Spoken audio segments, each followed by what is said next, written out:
I was never a son of Horus.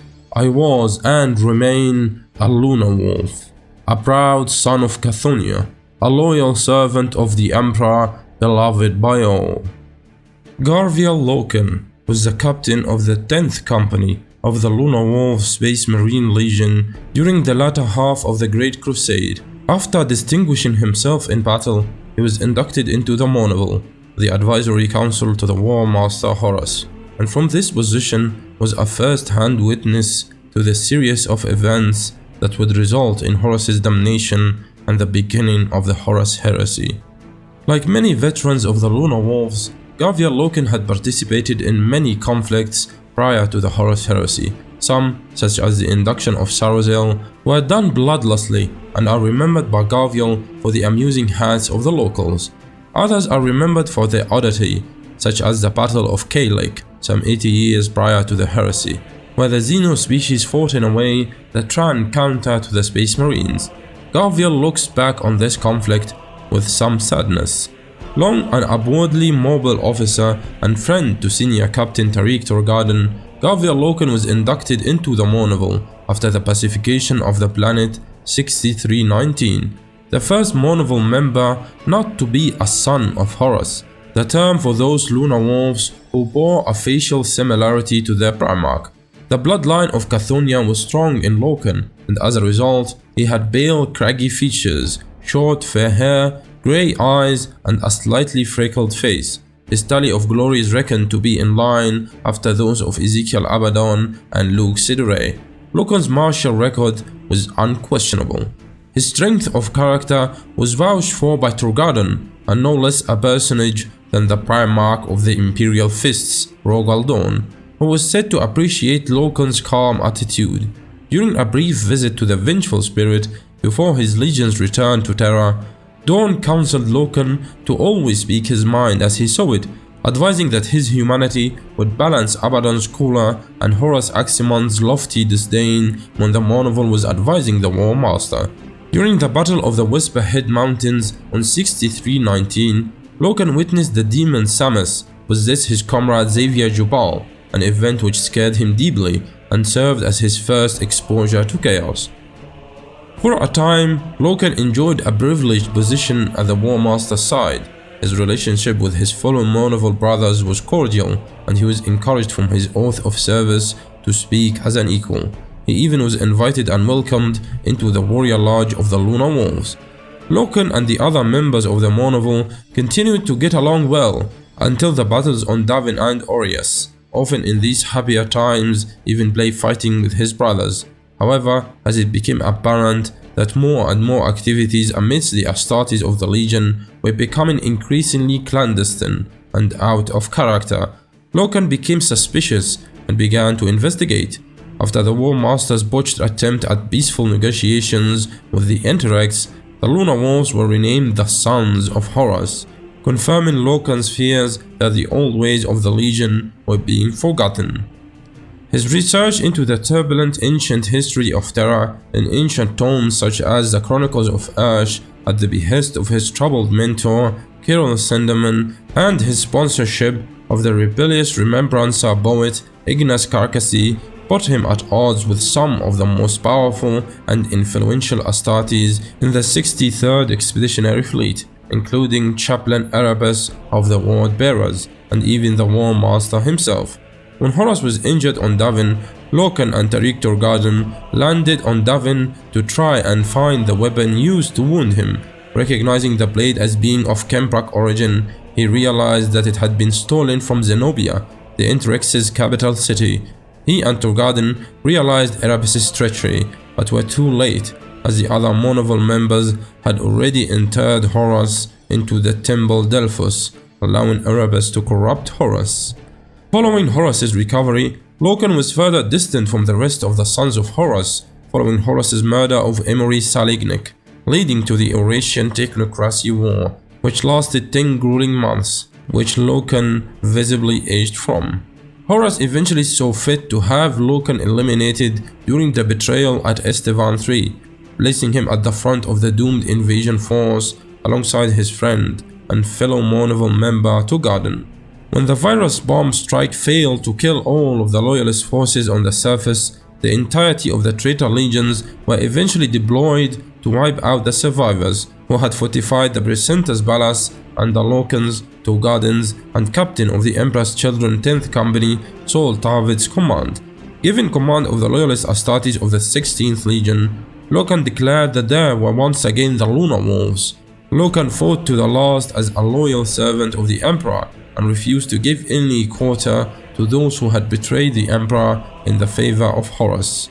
After witnessing the death of Tariq Turgarden at the hands of Horus Aximand, he was wounded on Isstvan III by his old comrade Ezekiel Abaran and was believed to have perished in the final orbital bombardment of the planet, along with the last surviving loyalists. Loken and Turgarden's deaths marked the removal of one of the final obstacles to Horus's great ambition. Although it initially appeared that Loken perished in the final bombardment of Isstvan III, many months later, a team of Astartes led by the captain of the 7th Company of the Death Guard Legion, Nathaniel Garo, on the orders of Malcador the Sigillite, was sent to the planet to recruit a single warrior. The wars of the Horus heresy had long since moved onwards, leaving Isstvan III a shattered and desolate graveyard. In these circumstances, the one surviving and abandoned Astartes left upon the world had fallen to a form of madness, believing himself rejected by death and unable to remember his name. He took upon himself the name Cerberus and believed himself to be the only remaining loyalist until he was confronted by Garo and his men. Initially hostile to a group that he perceived as traitors, the lone Astartes forced Nathaniel Garo to engage him in single combat, and Garo proved unable to overcome him physically. Thus Garo appealed to the warrior's faith and duty and reminded him of his true identity. In this moment of lucidity, Loken remembered himself and agreed to go with them. Before leaving Isstvan, Garo confided to Loken that he was the final recruit the Sigillite had ordered them to find, and that they would learn the true purpose of their order when they returned to Terra. Loken's first mission for the Sigillite took him to Caliban, alongside his former comrade Lacton Cruz. The mission was to ascertain the strength and loyalty of the Dark Angels under Luther, and if possible, the location and loyalty of Lionel Johnson. Loken allowed himself to be captured by the Dark Angels, confident Luther himself would interrogate him. He was correct, and during his conversation with Luther, one of the Watchers in the Dark gave Loken a small portion of its telepathy abilities to read Luther's mind. To Loken's shock, it seemed Luther himself did not know where he fell in the Horus heresy, only that he was against the Lion. This complicated the mission, as no one knew the loyalty of the Lion. Loken escaped his cell with the help of the Watcher, but encountered a lone Dark Angel sentry. Loken fought not to kill, but subdue and capture. He would not kill a possibly loyal Space Marine. Cruz intervened with the help of Cypher, who was an old friend of both from their days in the Lunar Wolves. Cruz shot and killed the Dark Angel, much to Loken's horror. He confronted Cruz about this unnecessary murder, telling Cruz this death may have tipped the scales of loyalty against the Imperium. Cruz casually dismissed it, stating he will not be the first loyal servant of the Imperium I've killed, nor do I think the last. The two made their escape from the Dark Angel dungeon with the help of Cypher, who ultimately refused their offer to join them as one of Malcador's agents. Instead, he would serve in the shadows, loyal but unremembered. When their mission failed, Loken returned to Luna, vowing to have nothing more to do with the Sigillite and his secret machinations. Seeking a refuge, Loken occupied a small disused dome of the Somnus Citadel, formerly the domain of a Sister of Silence who had perished on Prospero, and devoted his time to restoring her small garden. In doing this, he also restored a small measure of peace to his fragile psyche. During his time here, he was visited by his old friend Turgarden, still very much dead. Turgarden reminded Loken of the oath he swore when he joined the Mournival, even if the Mournival itself no longer existed, to uphold the safety of the Imperium and to loyally serve the Emperor of Mankind above any Primarch. Turgarden also warned ominously that the traitors had done something terrible to him after his death, and only Loken could right it. Loken, reinvigorated, left the garden and told crews that he was ready to undertake his next mission for the Sigillite. Loken's next mission was to be part of a band of Knights-Errant that would journey to Moloch, where they would infiltrate and mark the Sons of Horus flagship, the Vengeful Spirit, in preparation for a plan by Leman Russ to slay Horus. However, Loken and his team were captured and brought before Horus in Lubrical's court. After a tense reunion with Horus, Abaddon, and Aximond, his former Primarch gave him a chance to return to his fold. Despite the immense temptation, Loken resisted by remembering the words of Euphrates Keeler, and a battle broke out in Lubrical's court. During the fight, Horus killed crews, finally breaking the last chains Loken had with his Primarch. Loken vowed that he would never stop fighting Horus. Shortly after the beacons were activated and the Knights-Errant craft attacked the Vengeful Spirit, in the bombardment, Loken was sucked out into space, but was rescued by the stealth ship Terran Helm. Loken returned to service in the Knights-Errant, fighting with Garo, Mesa Varen, Helig Gallo, and Vades Isen against Chaos cultists on Terra shortly before Horus's arrival. During the battle, the demon known as the Lord of Flies appeared and possessed the body of Varen. Loken was able to temporarily snap Varen out of his rampage, giving the former World Eater enough time to grab Loken's grenade back and kill himself before the demon reasserted control. Shortly after, Loken was brought by Malcador along with 8 other chosen Knights-Errant to a chamber underneath the Imperial Palace. There it was revealed by the Emperor himself that the 9 would become the founders of a new order which would fight against the depredations of the warp in order to save humanity. However, to go forward, each of the chosen would have to leave behind their pasts entirely and take up a new name. Loken was intended to become Cryas, but upon seeing the Emperor, understood that this was not to be his fate. He refused Malcador's title and instead returned to the surface to settle things with the Sons of Horus once and for all. Loken next appeared amid the final phase of the Solar War, having received a message from Mercedes Olaten of her need to urgently meet with Rogal Dorn. After scolding Malcador for giving an order to kill all the prisoners to prevent them from falling into traitor hands, Loken sped across the Sol system as it was embroiled in violence. He succeeded in rescuing Olaten and brought her aboard the Phalanx to meet with Rogal Dorn, but this was revealed to be a trap by Chaos to allow for the manifestation of Samus directly into the battle station.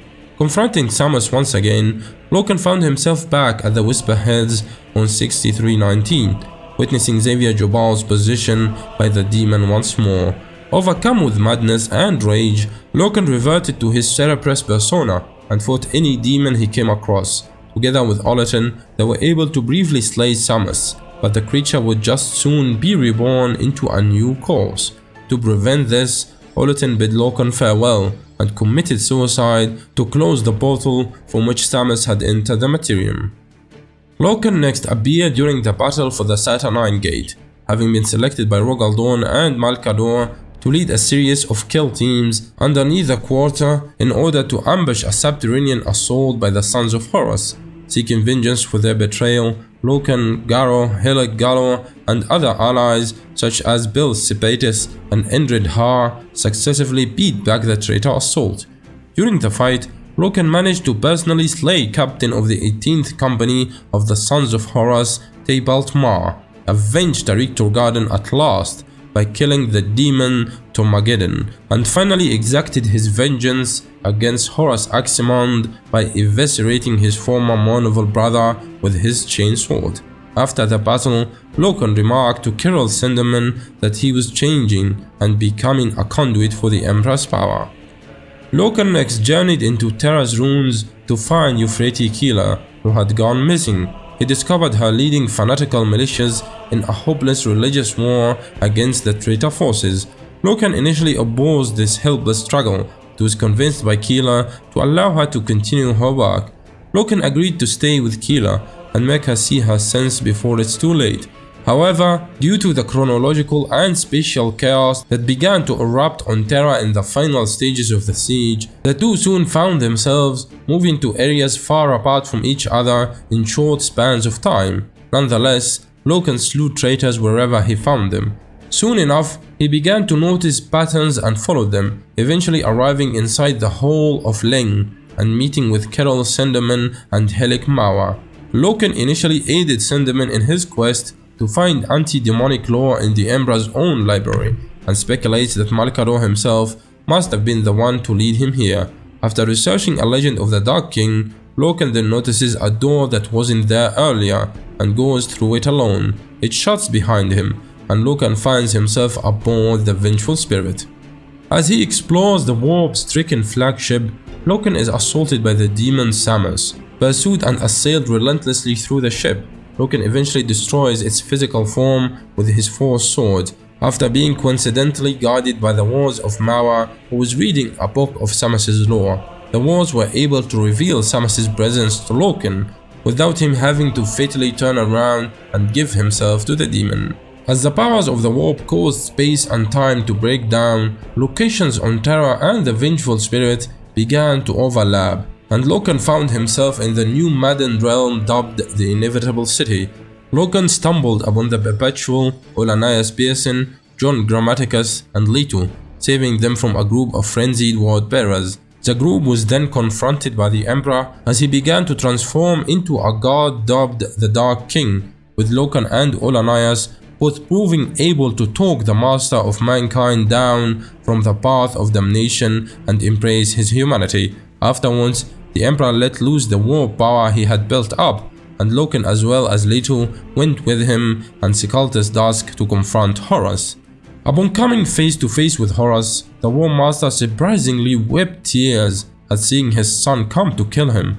However, in the ensuing struggle, Horus showed little mercy to all present, contemptuously blasting back Loken, Leto, and Cthonia Dusk as he focused on defeating the Emperor.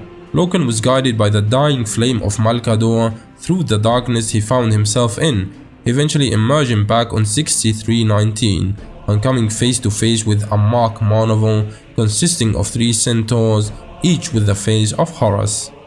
Loken slew these foes, then emerged in Lubrical's court, just as the Emperor slew Horus with the Athame before collapsing himself. Loken looked after both bodies as Rogal Dorn and Constantine Valdo arrived. Despite the urgings of Dorn and Leto, Loken refused to leave Horus's body and return to Terra. He thus remained as the others left, and was eventually discovered by Abaddon and the surviving sane officers of the Sons of Horus. Abaddon forbade any present from striking down Loken, stating enough blood had been shed. For his part, Garviel urged Abaddon and the others to surrender, promising to see to it that Dorn granted them amnesty for their crimes. As the 2 former brothers talked, Erebus emerged behind Loken and stabbed him in the back, much to Abaddon's horror. Erebus explained that demons are created through moments of great betrayal and spite, much like this, and that Loken's death would create an echo in the warp that first spawned Samus. Thus, the cycle of events that had first led to the heresy was closed. Alright guys, if you enjoyed this, hit that like button, leave a comment for the algorithm, and don't forget to subscribe to stay tuned for more.